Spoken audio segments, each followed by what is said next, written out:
Okay, so this meeting has already been called to order. It was called together at 3 p.m. for the purpose of going into non-public session prior to our public session today, doing things a bit in reverse.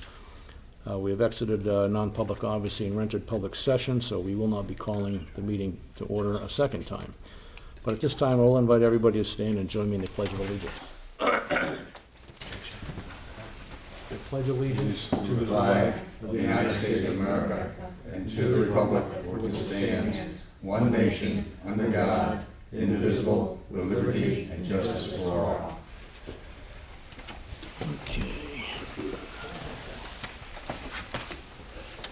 Today is July 21st. This is our regular meeting for the Wolfeboro Police Commission. And I will entertain a consideration of minutes or motion on the minutes from June 16th. I move we accept the minutes as prepared. Okay, we have a motion to accept as written. Oh, she's I second it. and seconded by Commissioner Coop. All in favor? Aye. Aye. Aye. Okay. Our secretary is away on a well-deserved vacation. She works very works very hard for us throughout the year, but we're ill-prepared because she's not here, so we don't have our name tags and so forth, but I will introduce everybody here seated today. We have Chief Dean Rondo, to his left, Captain Mark Libby, to my immediate right, Commissioner Robert Bob O'Brien. I'm Chairman Steve Wood, and Commissioner Sean Coop. Where is, August 15th will be our next meeting. Currently, the plan is to be here on August 15th, but that's subject to change because we're working on something else where we're going to be meeting at Town Hall, but we've still got to put that all together, so it'll be noticed in an adequate amount of time once we have all the pieces in place for that, because we hope it's going to be a public hearing on an entirely different matter, but, okay. Chief, if you'd like to begin with the monthly reports, if you would, please. Yes, Mr. Chairman. So, next slide. So, if you look at the first slide in your deck, you're going to see incidents year to date. So, we were down 16.66%, which is good from May until June, from 72 to 60. Typical when we see a decline like that in a month or two, we'll see an increase. You have the offenses in your drill down data, and you'll see that we had 82 offenses for the month of June. That's a fairly standard and typical. So multiple offenses in those arrests or in those incidents. So arrests year to date in June were down from 34 to 29 for the month of June, or 14.70% reduction. You gentlemen have the breakout by officer in your backup data if you wanted to see who and what those arrests were for. Collisions year to date were up from almost, actually 100% increase from 9 in May to 18 in June. We're seeing huge increases in traffic, unprecedented volumes of traffic, unprecedented. And that's the reason why I think collisions are up. With the increases in traffic, you're going to have more crashes. You have the accidents by street name and where they were, and of course, they were Center Street, North Main. Interestingly enough, Pine Street, and of course South Main Street. So that was interesting. Pine Street, which is something we typically don't see. Traffic stops year to date were up 186 to 251, a 34.94% increase. So why, right? And well, one, we're seeing huge volumes and increases in traffic. Two, the New Hampshire Highway Safety Grants are in full force and effect. Those are federal grants that we get almost every year, not quite every year, but they're competitive and we have to compete for them every year. Captain does a fantastic job of writing up our grant proposals, and we've been very successful. So those are in full force and effect, so there's increased patrol activity, traffic enforcement on the road. Of those stops, 30 tickets were given out, or an 11.95% chance of getting a ticket. Why is that important? Because it shows the educational-minded approach our officers take when doing traffic enforcement. Not all of those stops end in a ticket. Most of them are educational. You gentlemen do have the breakout in your drill down data to see where the warnings were issued versus where the tickets were issued and what they were for in your packets. Moving on to the next slide, personnel analysis report. This shows the breakout by officer year to date from in June. The activity of the officers. Just when you look at this, be mindful some officers are on the midnight shift, where typically is generally not a lot of activity occurring. Moving on to the detective's report for the month of June, Detective Emerson continued working his detective duties and assisted with patrol when required. While assisting in or covering patrol shifts, Emerson handled and or assisted with multiple patrol-related activities throughout the month. Detective Emerson assisted DCYF with follow-up on a previous case. Additionally, he assisted Staff Sergeant Maloney with fingerprint lifting and analysis on the case the Staff Sergeant was working on. Detective Emerson also transported approximately 75 pounds worth of old drug evidence and other items to Wheelbarrow for proper destruction with court orders. This is a very time-consuming task. So this is the incineration facility that's down in, is that Londonderry, in that neighborhood? Down in that area, yeah. So that's where that is. And that's where we dispose of, there's a whole process and procedure. The thing I want to bring out with Detective Emerson, when we pull him away from his detective work, of course I hear about it, to cover patrol shifts or assist with patrol, but it does have an impact on him, and it slows down his ability to get at some of these more complex cases. So cases assigned, investigated, 1 theft and 2 fraud cases. Percentage of cases closed this month is 66%. Percentage of new cases closed by arrest during the month is 0. And percentage of case closed so far is 68%, which is actually pretty good. You have his detective summary worksheet if you want to take a close look at that.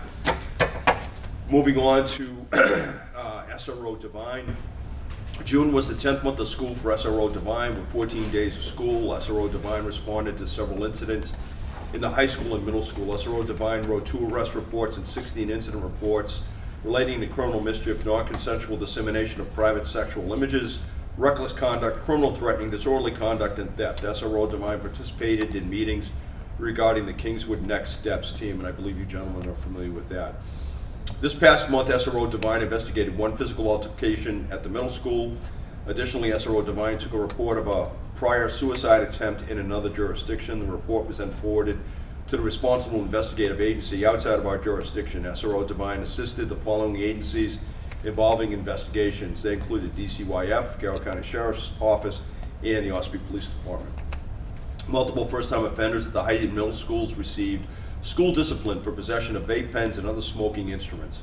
K-9 Riggs and Sergeant Strzok assisted SRO Divine with the drug search at the high school. SRO Divine also investigated a report of littering and was able to locate the suspect.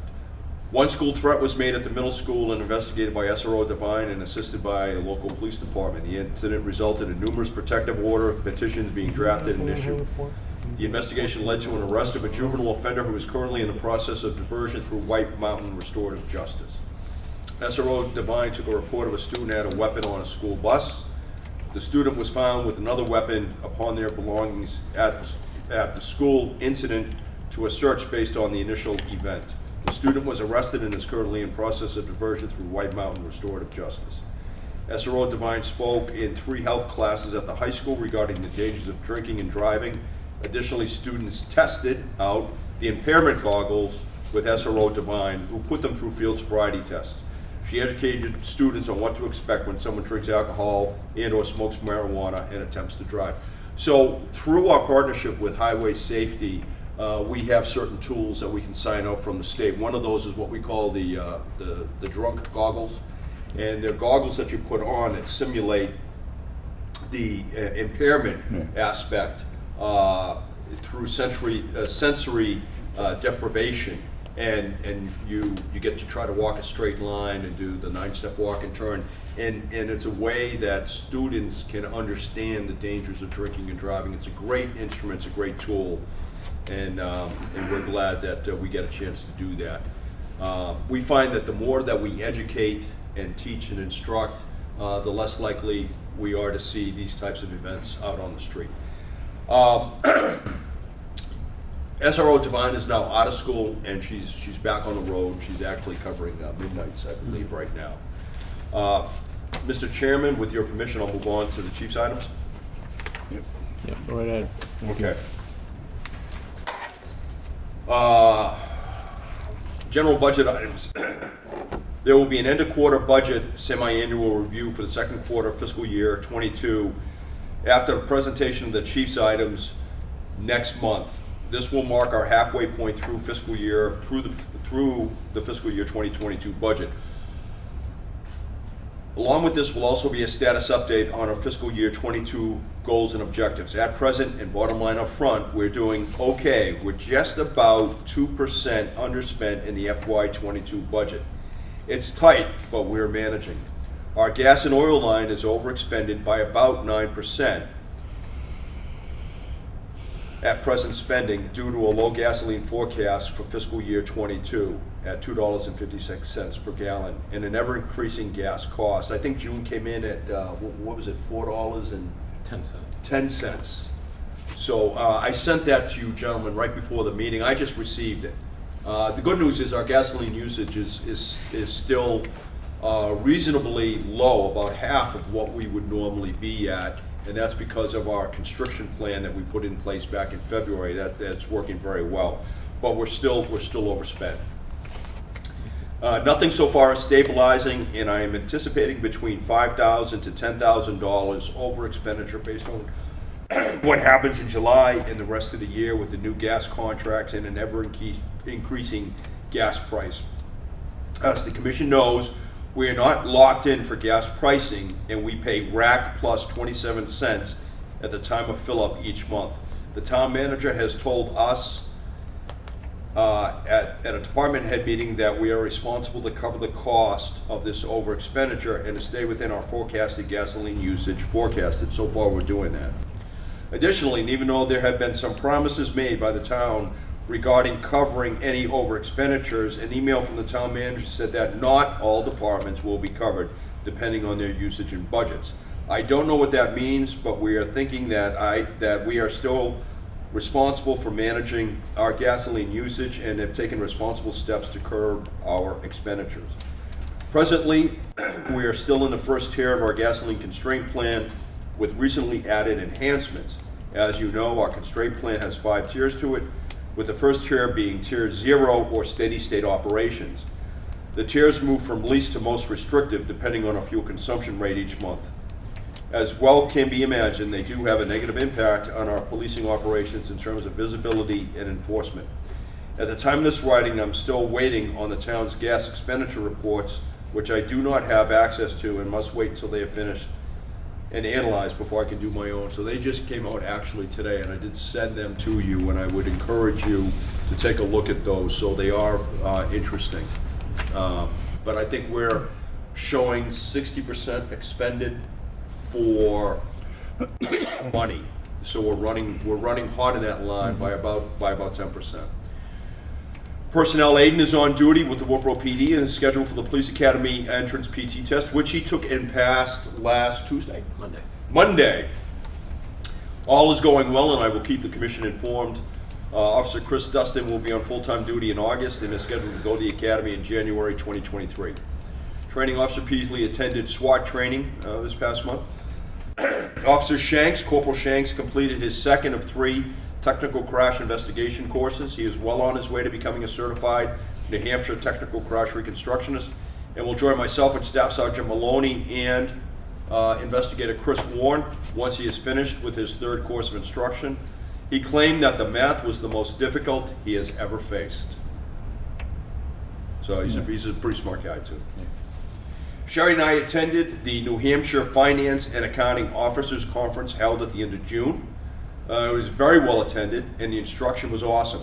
Of note, we both completed our training in this area and were awarded our training certificates from the New Hampshire Government Officers and Accountants Association. It is a great program of instruction, and I recommend this to all who are in government administration. It is well worth the time.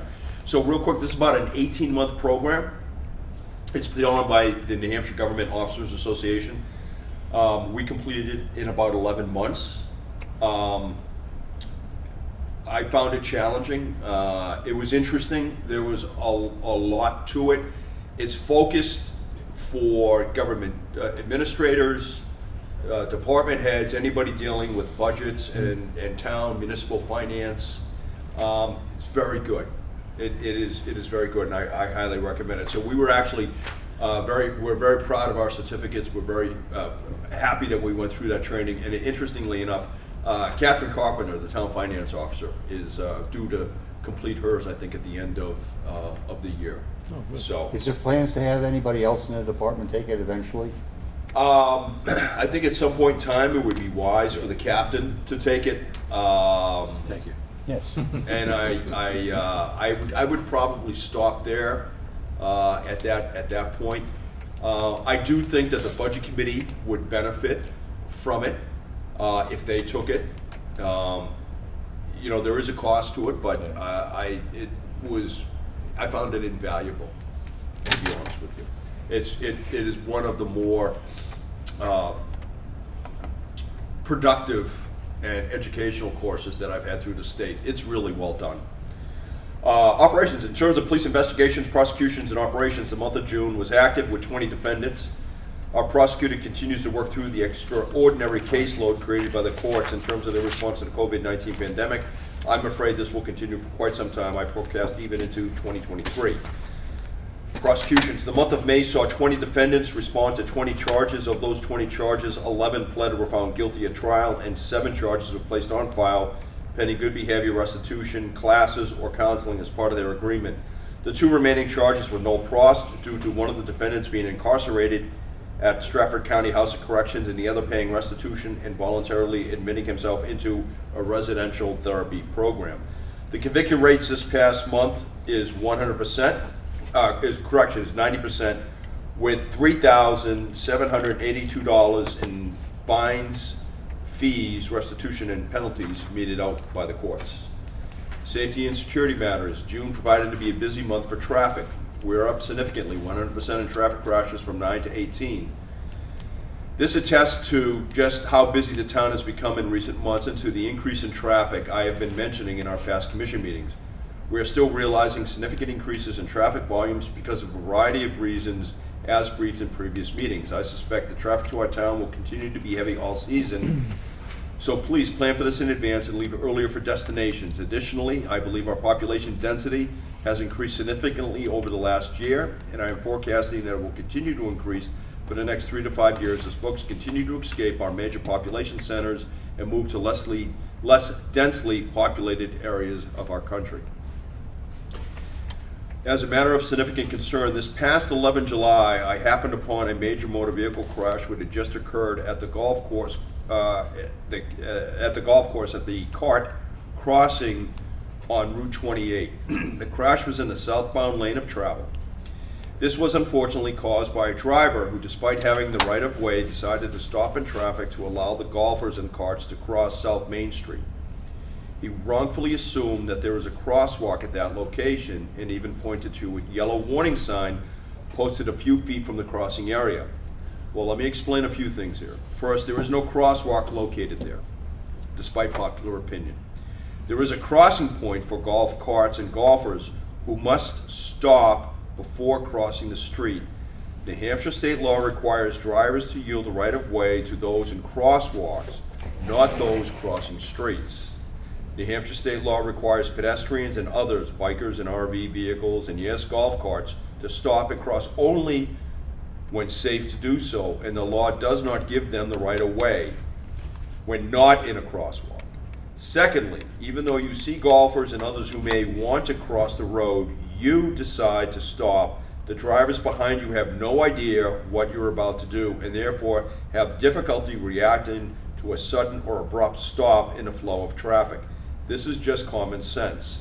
In the crash mentioned above, the driver stopped and, in my opinion, abruptly, judging from the skid marks made at the scene of the crash in both directions, and 3 cars all rear-ended one another. All had to be towed from the scene. All 3, I am sure, are totaled or close to being totaled. Where it is nice to be altruistic and kind to one another, please do so when you affect only yourself and have consideration for those who are driving behind you. Even at moderate or low speeds, drivers still need time to react to sudden perceived hazards in the roadway. Lastly, and I say this because I golf too, although not as well as the captain or the former chief of police, if one is out on a golf course, they are there to enjoy the fresh air and exercise. They are most likely playing for recreational purposes and have all the time in the world. They are most likely on a day off or retired. In short, their time is their own. They can wait a few extra minutes to cross the roadway, and I am sure they will not freeze or starve to death while waiting for you to pass. Please allow the right of way. Please follow the right of way. You and everyone else will be safer. Please keep this in mind when traveling through Wolfeboro. Thank you.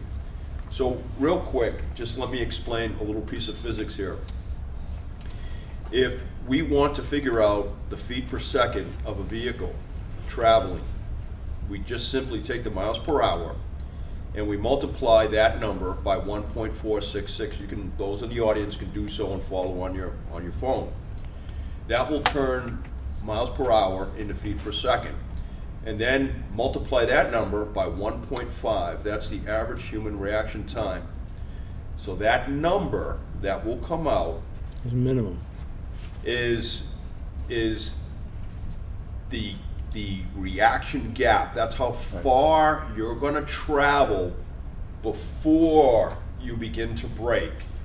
So do so at 30 and 40 miles an hour, right? Those are reasonably low speeds. I think we would all agree. You multiply that number, and here, let me do it for you and for the benefit of our audience and those who are watching. And as you know, I teach technical crash reconstruction down at the Academy. So we'll start with 30, right? So 30 miles an hour times 1.466, the conversion factor for velocity. That's 43.98 feet per second. So count to 1, and that's how far you've traveled. Now, multiply that by human reaction time, 1.5. So even if you are following behind a vehicle 60 feet, you're going to travel 65.97 feet before you begin to stop. Before you begin to stop. What does that mean? That means you're going to end up in somebody's trunk by 5 feet, almost 6 feet. That's exactly what that means. So do the math yourself. That formula is accepted by the courts under judicial notice. It's one of the basic formulas we use in technical crash reconstruction. So moving on, under the police department, under dispatch, dispatch continues to work hard and will soon be gearing up for our busy fall months. Motor vehicle enforcement, in an effort to mitigate the traffic crashes we realize monthly, we will be continuing a strong proactive approach to our motor vehicle enforcement. This can be seen in our monthly briefing slides. We will be conducting aggressive speed reduction patrols all through town, so please, if you're in a habit of speeding, don't. Lastly, we continue to deploy assets and patrols to our identified problem areas. Of a matter of note, we are still seeing significant numbers of vehicles with overdue registration and inspection stickers. Our highway safety patrols are now out in force, and you are running at great peril to yourself or family members if you allow improperly registered or inspected vehicles to operate on our roadways. Please have these vehicles registered and inspected. This is a word to the wise. You will get caught.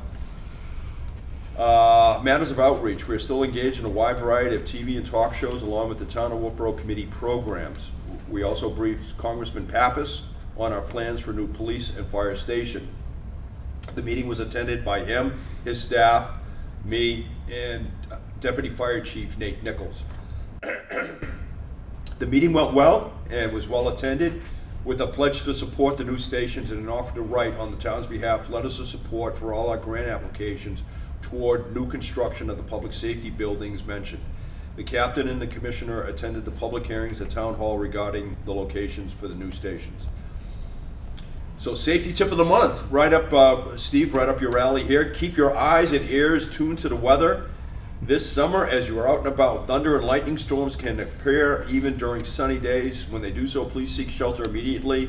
And if on the water, get off the water, or as soon as you hear the lightning and the thunder claps. The life you save may be your own. We do have a storm moving in, Mr. Chairman. It's supposed to be a bad one. is So already with bad. that, I'm gonna turn it over to you. Subject to your questions, that's all I have. Okay. Our selectmen's representative isn't here this month. We do have a rep from the Budget Committee, Tom Bell. Tom, do you have anything to add, or? Well, I took a look at your update. I thought you're right on target with your 6 objectives. That was really refreshing to see. So commend Thank you on very that. much.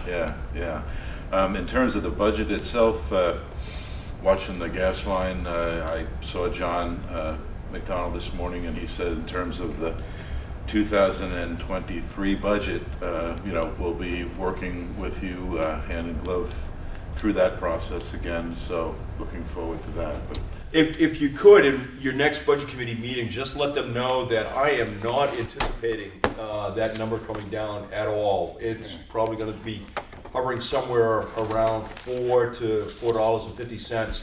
I just don't know where it's gonna land, but it's gonna create a huge increase in the budget by 2.5, I think 2.5% or more just for that gasoline and oil line. So please, when you just get that word out, so when they see this, they're ready for it and they understand how it came about, Agreed. right? And there's nothing I can do to control it. right. Um, Well, I mean, other than your 5-step plan, which is very good. Yes, and I'm delighted to see that we're, in June, which we should be at, theoretically speaking, with everything being equal, we should be 50%, right, across the board.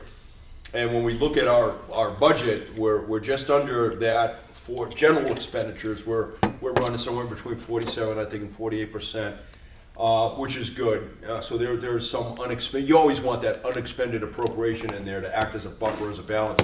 But again, if everything were equal, right, we should be at 50%, and we're at 60 for gas and fuel. So we're overspent by 10%. But look at the delta between $4 and something and. Yeah, 256, right, exactly. So, Pretty good. that gas consumption, right, and we're overspent, I think I said by now, when I did the chief's items, I do the chief's items about, 3 weeks in advance, so I do the analysis and the calculations. So right now, with the fuel usage report at the end of the month, I was off by 1%. So, so we're running hot at 10%. We're $5,000 overspent on the budgeted money, gasoline usage. We're doing real well. I mean, we are way under. Right. Our average monthly gasoline, our gallon consumption was about 1,200 gallons. Yeah. And we're running right around 560. Did you get the budget packet from the town manager? I did, and So you I have probably- a schedule for our first meeting of the budget committee is actually not until November, but I'll be raising the flag for you. Yeah, I appreciate that. I appreciate that. And I like to think we're doing our due diligence, and as a department head, we recognized this problem in February, and we took immediate action to try and rein it in and curb it and wrestle this animal to the ground. Yep. Well done. But we did take responsible actions, and we did put off some reorganization in order to act as a bill payer for what we were anticipating to be some fairly significant over expenditure. So more to follow, right? We still got 6 months left to go. We'll see how it turns out. And I don't know if you made, I noticed, I just scanned the majority of the packet. A couple of things that stood out, or they have contracts through, for oil, heating oil, diesel fuel, propane, but no energy company at this point is willing to offer a price on gasoline because of the volatility. Exactly. So that's gonna be something at the 11th hour that's gonna be decided, I think, by by the town manager and all the resources that he can garnish Right. to put something together for budgetary purposes, and it sounds like at this point it's gonna be a crapshoot. But right now, gas is trending down. I would love to see that continue, but I don't have a whole lot of faith in that right now, so. Okay, thank you. Thank you for your input, Tom. Thank you, Tom. Okay, next we have Katie Peternell, 3 to 5 minutes. Whatever, 5 is our limit, but Katie Peternell is a Wolfeboro resident who is currently running for a position of state representative for New Hampshire for the, was it Wolfeboro Tuftonboro Ossipee? Or Wolfeboro Tuftonboro? Just Wolfeboro Tuftonboro District, okay. All right. Thank you to the commissioners for allowing me to speak today. As you heard, I am Katie Peternell. I have been a Wolfeboro resident since 1995. I am currently a candidate for state representative for Tuftonboro and Wolfeboro, and I am here to state my support for law enforcement and all first responders. I have always had tremendous respect for police officers. My father once chastised me for referring to police as cops. He said it was a derogatory term and I shouldn't use it. To this day, the term cop is still not one I use when I refer to law enforcement. Since the day we moved to Wolfeboro, we have had many friends on both the Wolfeboro Police Department and the Fire Department. Some of you are in this room. In fact, I would describe our family as preferring to have friends who are, quote-unquote, regular people, such as police and firemen. There have been several officers who have spent patrol time in our home, I won't tell you who they are, having friendly, casual conversations with us while waiting for a call. My eldest daughter was an EMT in Wilmington, Delaware, one of the most dangerous cities in the country, where the police often had to secure a scene before they could make patient contact. How could I be anything but supportive of law enforcement when they have defended my own daughter's life? I have always considered the Wolfeboro Police Department to be part of our family. I have known both Commissioners Steve Wood and Sean Coop for a very long time. Mr. Wood and Mr. Coop have publicly endorsed my opponents. They are free to support whomever they want. However, I am certain that I have never had any conversation with either of them that would make them think that I would be a candidate who would be anything but supportive of the Wolfeboro Police Department. In fact, I even attended the June 9th meeting about the location of the new public safety building in order to support the need for a new facility. Today, there is a letter to the editor in the Granite State News from Mr. Coop stating that my opponents' robust support for first responders and law enforcement significantly differs from their opponents in the race for state representative. I can assure all of you and residents in the town of Wolfeboro that that statement does not, nor will it ever, apply to me. As a state representative, I would always vote or sponsor legislation that supports all police and first responders. Thank you very much for your time. Thank you very much, Katie. Thank you, Appreciate Katie. you coming by and speaking. Thank you. Okay. I've already given the meeting. I just want to, and then we have one matter before us, an agenda item, if you will. And Ms. Amatucci, I know you wish to speak to the commission. Before you begin, I have a couple of guidelines that I'm going to I don't want to hear no guidelines. No, I'm not going to take direction from you in a meeting that I'm running, the ma'am. First Amendment. Listen, There's no guidelines for your civil rights. This is all about my civil rights. okay. No, I have no advised you, guidelines. please listen to me or we will end this now. I have advised you I don't twice. want to hear you. I want to talk without you bothering me. I'm not going to bother you, but I'm going to insist, Stand up, honey. I'm going to insist that there's no slanderous comments made about the Okay, chief. We're not going to talk about any old business. I've advised you that on several occasions. Don't you tell me what to talk about. All right.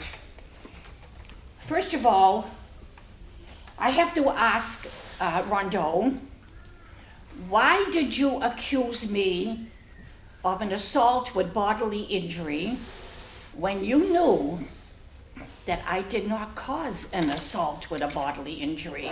And why did you maliciously prosecute me for causing an assault with bodily injury? Did you drive here today? By any chance? Answer my question. You answer mine. Did I you don't drive have here to do, today? I don't have to answer your question. Outstanding. What a coincidence. What? What a coincidence. What is the coincidence? I don't have to answer yours. You don't have to answer? Does he have to answer my question? If you had listened to me, I would have advised you. You're talking about a case that's Wait a already minute, been through does the he court have to? system. No. No, Under he the is not, he is law- not compelled to answer Under your the law, question. I want to tell the people, he Did you drive is, here today? he is a criminal. Okay. Dean Rondeau is a criminal 2 times over. I will entertain He a motion accused me. to adjourn. I will move that we adjourn the Now, meeting I at want this to time. We have a know, second to this what is the motion? procedure? We have a second? When? All in when- favor? Aye.